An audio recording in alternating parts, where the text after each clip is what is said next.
ในบ้านไปเผาบ่ไปจูดบ่อาจารย์ก็มีแล้วก็แผ่นลูซิ่งก็มีไม้ก็มีหมดเฮ็ดห้องน้ำเป็นอยู่บ่เป็นเลย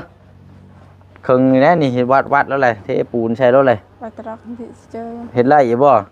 ได้แล้วก็เคยเห็นว้า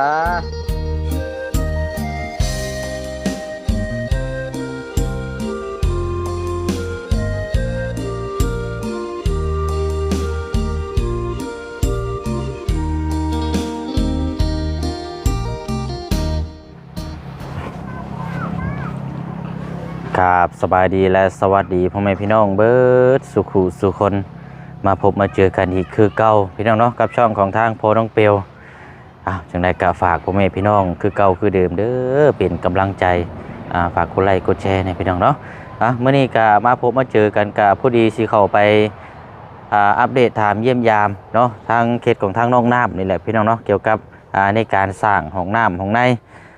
เพราะว่าได้ยินมากะมีข่าวดีเข้ามาแล้วสันเนาะจากลุงนวดพี่น้องเนาะเดี๋ยวจังเข้าไปถามทางน้องน้ำพูดคุยน้ำกันว่ามีมาหรือบ่หรือว่าจังใดเนาะพี่น้องเนาะว่าทางผู้เสียงนี่ก็คือบ่มีอย่างแล้วเนาะคือเขามอบชื่อให้ก่อนหน้าแล้วก็คือจบมีแต่ว่ามาอัปเดตเบิ่งเวียกงานตัวนี้ก่อนเนาะถ้าว่ามีมาครบแล้วก็หาสร้างให้อย่างมาดำเนินการก็ถือว่าเวียกงานตัวนี้ก็จบไปอย่างด้วยดีเนาะพี่น้องเนาะเพราะว่าหนึ่งมาสำคัญก็คือห้องน้ำนี่โอ้ยพี่น้องถ้าบ่มีนี่ลำบากให้ยังไงพี่น้องเนาะก่อนคืนตกกลางค่ำกลางคืนนี่ยังไข้ได้คนมองบ่เห็นเนาะเล่นไปมุมนั้นมุมนี้ก็ยังไข้พี่น้องแต่ว่าถ้าตอนเว้นนี่ที่เจ้าจิไปนางหันนี่ก็บ่ได้เลยพี่น้องเนาะเนาะเอาป้าฝนตกเมื่อคืนนี่บัดตอนเช้ามามื้อนี้บัดฮ้อนเอ้าพี่น้องป้าเหือแตนเนาะเดี๋ยวไปอัปเดตถามพูดคุยเบิ่งน้ำกันเนาะเพราะว่าตั้งแต่หลังสงกรานต์แล้วก็บ่ได้เข้ามา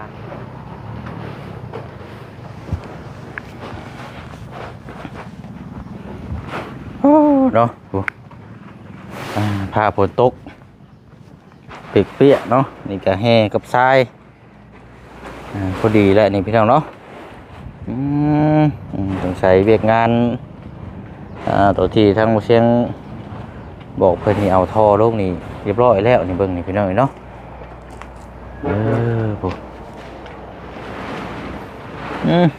มีแต่น้ำไหลแท้นี่เป็นจังไดอันนี้เนาะ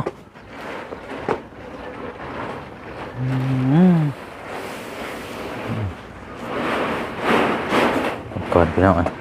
เห็นยังน้องนะพับยังนะฮะเมียนไพบัตเอาตะกี้อันเอาเมื่อคืนนี่ฝนตกแล้วมากลางตัวนี้เอาผ้าบัตมากลางอันระเบียงในบ่อทำหมกกลางนี่คือว่าในพี่น้องมันโมวิดนี่มันห่างมาหลายแต่อยู่เนาะ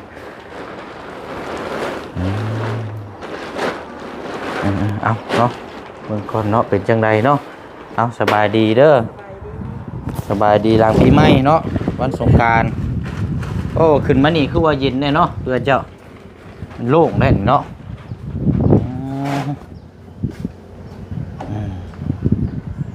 โอ้ได้นี่พี่น้อง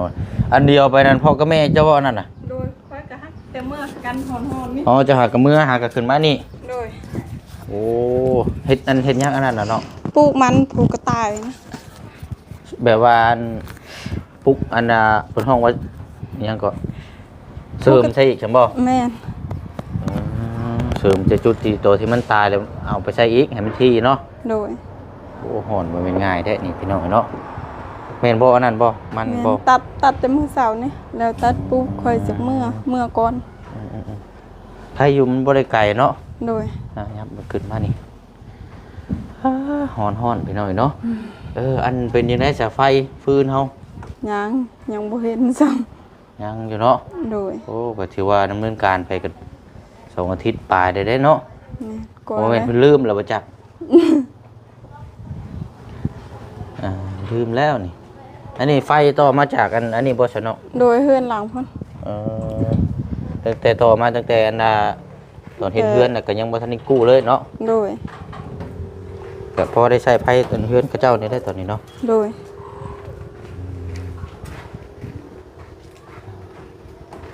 บ่โทรถามเบิ่งเนาะบ่ได้เอาเบอร์โทรไว้บ่ บ่ บ่มี โดย อืมบ่โทรถามบ่เด็กนี่บ่ได้ไฟเขาเฮือนง่ายเด้ มีหลายครอบครัวใช่เนาะ โดย บางเทื่อเพิ่นอาจจะลืมบางเทื่ออาจจะรอมอเตอร์ก็เป็นไปได้ ตัวนี้นี่ หัวนี่ดิเหมือน อ๋อเนาะฝนตกบัดฮ้อนเนาะ แม่ มันตกแห้งบ่เมื่อคืนนี่ฝนเนาะ แห้ง แล้วอันตัวนี้เปียกไปเลยบ่ โดยมันสาบหมด ฝนสาดเข้ามาพี่เนาะ โดย นั่นนะคันเนาะเฮ็ดมุงกระเทิบต่อไปนี่ก็แม่นบิดเนาะ โดย แต่ว่ามันบ่มีเนี่ยมันก็เอาผ้าบัดมุงเอาเนาะปกเอา โดย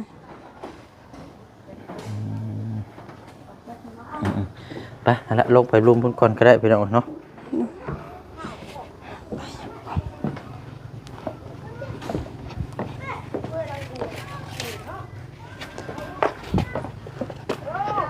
ทอเฮาลงเรียบร้อยเลยเนาะ แม่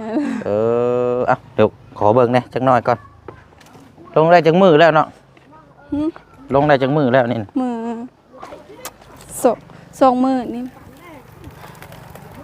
ใช้น้ำขังหรือบ่ฝนตกเมื่อคืน บ่มี สีทอเนาะโอ้คักแท้เนาะเลี้ยงตุ่มอยู่นี่ปิดไปก่อนก็ได้ฝานี่ยังบ่ทันได้ปิดเนาะ โดย โอ้คันฝนตกแห้งนี่ท่วมอยู่ได้นี่น้ำ แม่ มันเป็นไปได้ก็เอาผ้ามาปิดไปเลยหรือว่าอันนี่ก็นั่นเนาะโอ้หอนเอาแท้นี่เนาะพูดดีเนาะนี่ฝนตกบันหอนบันเอา โอ้ย เอาปลูกมันเนาะ โดย อันนี้ก็คนมาแต่มื้อเช้าในบ่อนั่นกะ แม่นตัดแต่มื้อเช้านี่ อันนี้เอามาทิ่มบ่คือสิเอาไปใน อัน เรือน ที่ นอก มันตายหมด ฮะ มันตาย ตัวนี้ตัวตายแล้วสิเอาทิ่มจังบ่ โดย คันสิเว้าก็ต่อชื่อว่าปลูกต่อข้างหน้าหั่นบ่ แม่น แล้วมันนี่จะอันดึงออกมา แม่น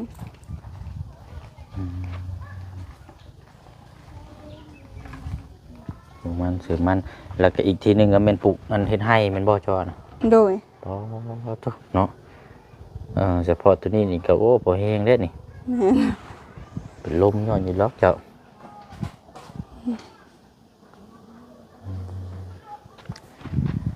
ฮ้อนเอ้าเนาะมีไผแน่เขามาหามื้อนี้เนาะ บ่เห็น ยังท่านได้มีไผเข้ามาบ่ โดย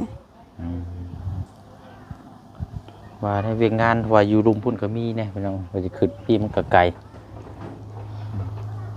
ว่าเชียงก็สิเข้าไปเนี่ยเฮือนทางอาเดียนี่แหละจะว่าบ่อยู่ซ้ํจักประตูนี่ก็ ยันเราเมื่อแล้วแต่เฮ็ดสวนซะเฮ็ดให้มันหอนนี่ เฮ็ดหัวเฮ็ดให้ปลูกสวนปลูกผักหยังนี่แหละเนาะ โดย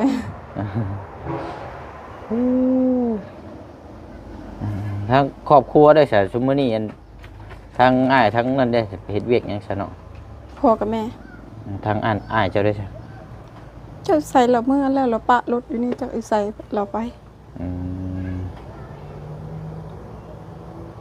ยังบ่ทันได้เมียบ่ ยัง ไอ้กกหมู่ได้ผู้นั้นน่ะเนาะ โดย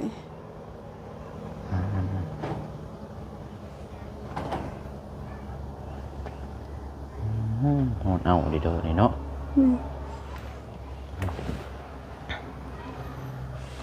เนาะเบิ่งกันช่องทางนี้ก่อนกุถังกะละมังกับใบแบบนั้นเลยเนาะ โดยนี่ก็จริงนะ ตายแล้วอันนี้เนาะ โดย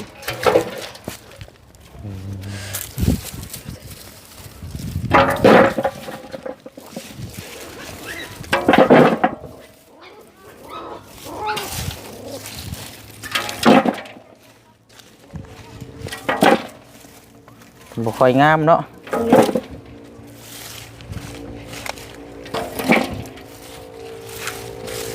ปูนเฮาก็พกไว้ดีอยู่แล้วว่าเนาะ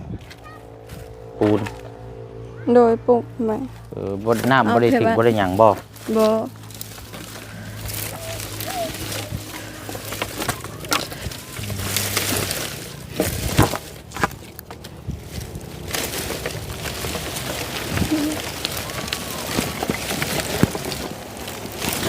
บ้านไปทางไหนบ้านไปเผาบ่ไปจูดบ่ ติ๊กเฮ็ด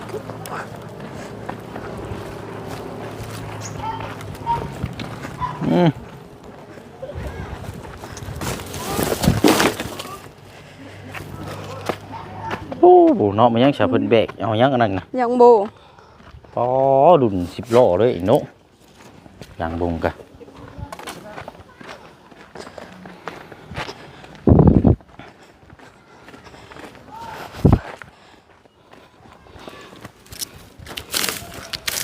เอาโอ้โหโคตรดีเลย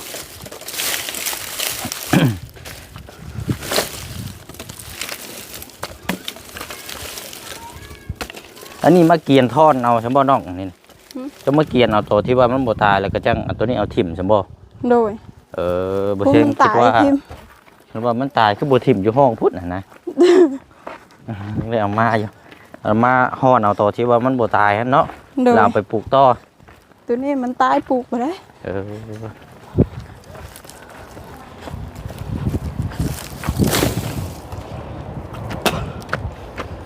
ทั้งฮ้อนทั้งเอาเนาะ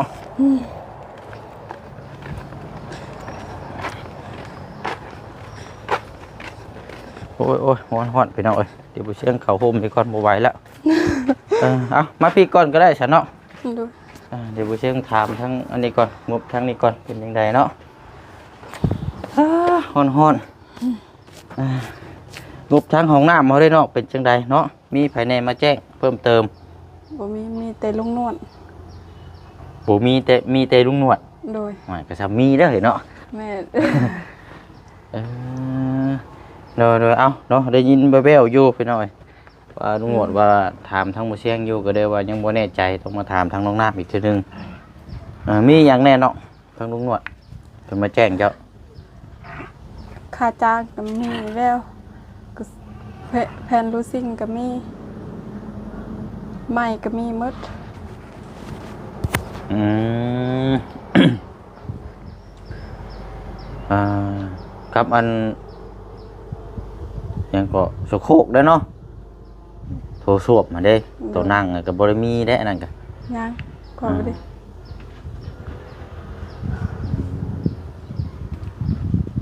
สภาพเงินลุงหนวดเรามาแจ้งเมื่อวานนี่บ่ โดย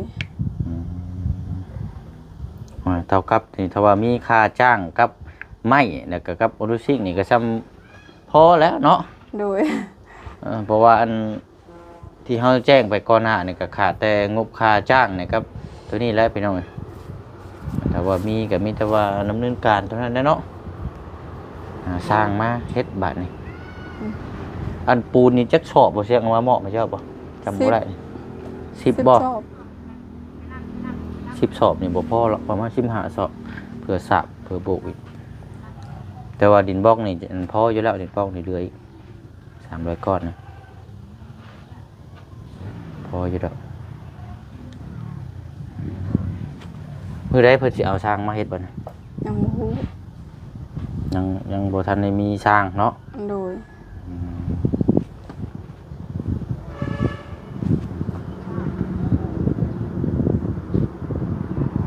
ช่วงนี้ก็อันสร้างก็เฮ็ดเวียกเฮ็ดงานใช่มั้เนาะ โดย ทั้งสร้างได้เฮาได้ซะเพิ่นเฮ็ดงานอยู่ไสซะเดี๋ยวนี้บ่ได้ติดต่อนะครับบ่ โอ้โหบ่ได้ติดต่อ เพราะเสียงก็ตั้งแต่เฮ็ดบ้านน้องปูนาของน้ำเพิ่นก็บ่ได้ติดต่อเลยเพราะว่าบ่ได้มี ห้อง เวียกต่อ น้ำน้องปูนาแล้วนะ แล้วเรียบร้อยแล้วนั่นน่ะ โดย แต่สิเข้าไปอยู่นั่นก็เพราะว่ายันซื้อกระเบื้องไปล่าสุดน่ะจักเพิ่นไปเก็บตกให้หรือบ่หรือว่าจังใดมันสิเข้าไปเบิ่งอยู่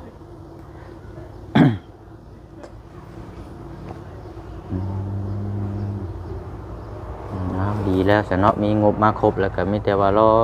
ให้หาสร้างเพิ่นมาดำเนินการ เฮ็ดให้แล้วแล้วก็พร้อมใช้งานบัดนี้อืมตกแห้งได้ผลเมื่อคืนนี่เนาะ แม่นแห้ อ๋อง ผ้าห้องซับอีกได้เมื่อคืนนี่ก็ต่ำตุ่มต่ำ คือเสยปนไม่ได้คนตก ตกอยู่แต่ว่ามันก็ตกบ่แห้งปานใด โดย ก็สิพอๆกันนั่นแหละ เขาบอกว่าแห้งเขานอนอยู่เขานอนเขาพูดเขาบอกแห้ง อืมเป็นจังได๋หลังคาเฮือนบ่ได้หัวบ่ บ่ไปได้หัว ปลอดภัยเบิดทุกจุดบ่ โดย โอ้ตัวนี้แหละสำคัญเนาะถ้าว่าห้องน้ำผ่านดีแล้วนี่แล้วเนาะวันนี้ฮ้อนๆพี่น้องอันนี้อันบ่รถเจ้าบ่รถจักรทางง่ายเจ้านะ รถอาดามมาเมืองรถเขา เอ้ารถไผเกาะนี่นะ คอยบ่ฮู้กันเพิ่นมาจากอยู่ไสแล้วเพิ่นไป อืมคักแท้นี่พี่น้องเนาะอันนี้ตุกน้ำกินบ่คือตุกน้ำมันเนาะ ใช้ตุกน้ำ อันนี้ได้ โดย ตุกน้ำกินบ่ โดยตุกน้ำตัวมือนั่นมือบ่มีน้ำนั้นเขาไปตักน้ำห้วย วันนี้คือหยังอันนี้ ทางละมัน ฮะ ทางละมัน เอาคือมาใส่อยู่ทางหน้าพี่นี่ โดย คือบ่ใส่อยู่พุ่นอันนี้เนาะโอ้ยยังเชื่อนี่ไปจอดอยู่ข้างทางนึงเขาเปิดเอาได้นี่ แม่น เนาะนี่ใส่ยางถอดเอาด้วยได้นี่ สบายเดิ อันนี้บ่ได้แม่นรถเจ้าบ่ มี ขี่ได้อยู่บ่เนาะ ขี่บ่ได้ เอาบ่ได้เคยขี่รถจักรจักเทื่อบ่ โดย เออเพราะว่าบ่เคยขี่ บ่เคย รถถีบเลย ก็ได้ รถถีบก็ยังกระเต็กกว่าฉันคือบ่ได้ใกล้เด้เนาะคันสิเว้ากัน โดย เออลองยันเบิ่งอยู่ บ่ยาก รถกระดดนักเลงใช่ไหมเนาะ แม่น ส่วนหลายคือเจ้าอันเห็ดข้างหน้าไปชี้หนึ่งแก้กล้วยแล้วแบบนี้เนาะ แม่นสบาย แก้กล้วยแล้วก็แก้คนน้ำมาแล้วเนาะโอ้พุ่นมาแล้วบัดนี้เนาะ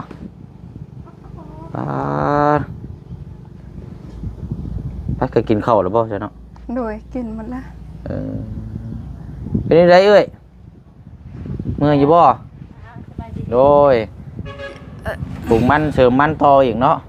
มันตายแล้วมัน มันตายก็ต้องเสริมต้องมันบ่งอีกเนาะแค่ผลหมูโต๊ะเลยผลโต๊ะเมื่อคืนนี่เดี๋ยวก็ตื่นแหละเดี๋ยวก็ปงแหละ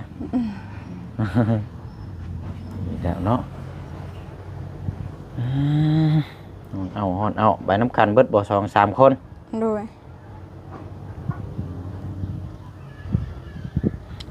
คำว่าถามเบิ่งว่างบห้องน้ำสิดอกว่าพอยินป่าลุงเฮิมมาแจ้งอันเมืองทางลุงหนวดได้เนาะ โดย ลุงหนวดบามีมาแล้วก็เลยดีแล้วบัดนี้ก็สิได้ให้สร้างเพิ่นมาเฮ็ดแต่ว่าต้องขึ้นอยู่กับทางลุงหนวดแล้วว่าสิหาสร้างใช้บัดนี้เนาะ แม่น ต้องให้ผู้ที่รับผิดชอบตัวนี้และให้เพิ่นจัดแจงหาสร้างเบิ่งพี่น้องเอ้ยเอาเรื่องสร้างนี่ก็บูดล็อกแต่ว่าบางเทื่อบางสร้างเพิ่นก็จะเอาแพง แม่น บางเทื่อเพิ่นก็จะเอาทึกเนาะเราต้องหาคนที่เข้าใจกันนั่นแหละจังสิฮู้แพงหลายก็บ่ดีทึกหลายก็บ่ดีเนาะเอาพอดีพองามตามห้องน้ำมาแหล้ว โดย หรือว่าทั้งน้องน้ำนี่ไปยังเฮ็ดรถ บ่เป็น เนาะ บ่เป็น ขึงให้รถไปยังนี่ก็พอเจ้านี่เฮ็ดห้องน้ำเป็นอยู่บ่อ้าย บ่เป็นแล้ว เออขึงนี่แหละนี่เฮ็ดวัดแล้วแหละเทปูนใส่รถเลย ไปตรักที่เจอ เฮ็ดไรอยู่บ่ ได้แล้วบ่เคยเห็น ว้าบ่เคยบ่ได้เคยเห็นงานปูนจักเทื่อบ่ บ่แม่นละ อืม มี ส่วนหลาย แต่ ก็ เฮ็ดให้เฮ็ดนา ส่วนหลายก็มีแต่เฮ็ดให้เฮ็ดนาแหละเนาะ โดย นาก็บ่เคยเฮ็ด นาบ่เคยเฮ็ดเฮ็ดแต่ให้กับ เฮ็ดให้ สวนมัน เฮ็ดแต่ทางให้จับแต่ไผ่โตพันต้นไม้แล้วเนาะ แม่ ทางป่าทางรอน เอาเนาะหากนมาแต่เวียกเนาะการฮ้อนเอา อืม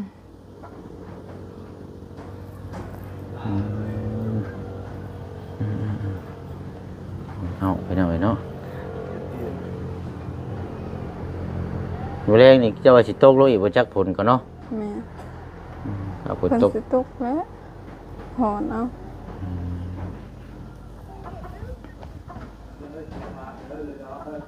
แรงนี่เปียกหมด มันสาดเข่าซะบ่เอ้ยอืม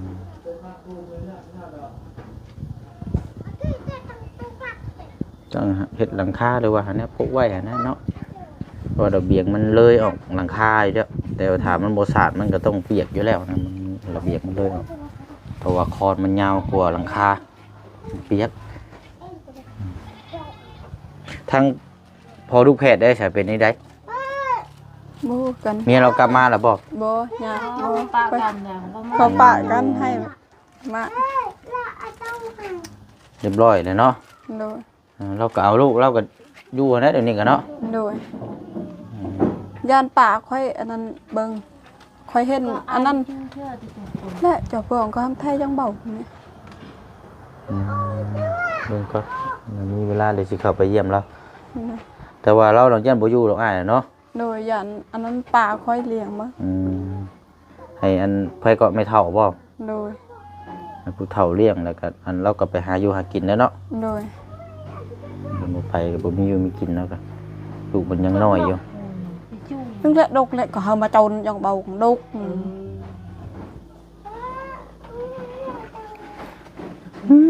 ฮอนเอาเนาะ แม่น เอาดีแล้วล่ะเนาะมีงบมาแล้วบัดนี้ก็ไม่แต่ว่าเพราะละนั่นสิเข้ามายิ้มมายามใหม่เด้อน้องเด้อ โดย เพิ่นสิเข้าไปหาทางอาเดียก่อนบัดนี้ กินข้าวกินน้ำก่อน